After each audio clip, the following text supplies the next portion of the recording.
কংসবধ। মথুরার রাজা কংস ছিলেন নিষ্ঠুর ও অত্যাচারী। তিনি দেবকীর অষ্টম সন্তান কৃষ্ণকে হত্যা করার জন্য বারবার চেষ্টা করেছিলেন। পুতনা, শক্তাসুর, অঘাসুর যত দানব পাঠিয়েছিলেন, কৃষ্ণ সবাইকে বধ করেছিলেন। অবশেষে একদিন কংস ধৈর্য হারালেন। তিনি আয়োজন করলেন এক মহাসভা ও কুস্তি প্রতিযোগিতা।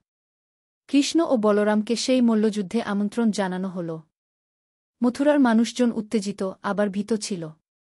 সবাই জানত কংস চায় কৃষ্ণকে মেরে ফেলতে। সভায় কৃষ্ণ ও বলরাম প্রবেশ করলে হাজারো মানুষের দৃষ্টি তাদের উপর পড়ল। দুর্দান্ত দানবমল্ল চানুর ও মুষ্টিক এগিয়ে এল। যুদ্ধ শুরু হল।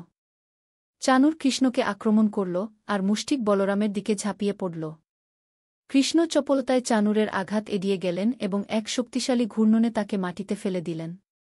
চানুর মুহূর্তে প্রাণ হারাল। এদিকে বলরাম ভয়ঙ্কর শক্তি দিয়ে মুষ্টিককে আছাড় মেরে হত্যা করলেন। এই দৃশ্য দেখে কংস ভয়ে কাঁপতে লাগলেন। তিনি সভা থেকে উঠে চিৎকার করে বললেন, এই ছেলেটাই সেই দেবকীর অষ্টম সন্তান। আজই আমি তাকে মেরে ফেলব।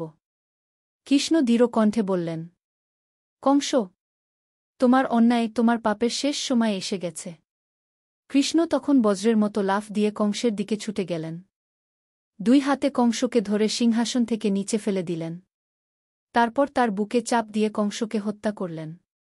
মথুরার আকাশে তখন শঙ্খ বাজতে লাগল, দেবলোক থেকে ফুল বর্ষিত হল। মানুষ আনন্দে কেঁদে উঠল। জয় কৃষ্ণ, জয় মধুসূদন। কৃষ্ণ কংসের অত্যাচার থেকে মথুরাকে মুক্তি দিলেন। তারপর তিনি কংসের পিতা উগ্রসেনকে রাজাসনে বসালেন। মথুরা পেল এক নতুন ভোর, আর পৃথিবী পেল এক নতুন মুক্তির আশা।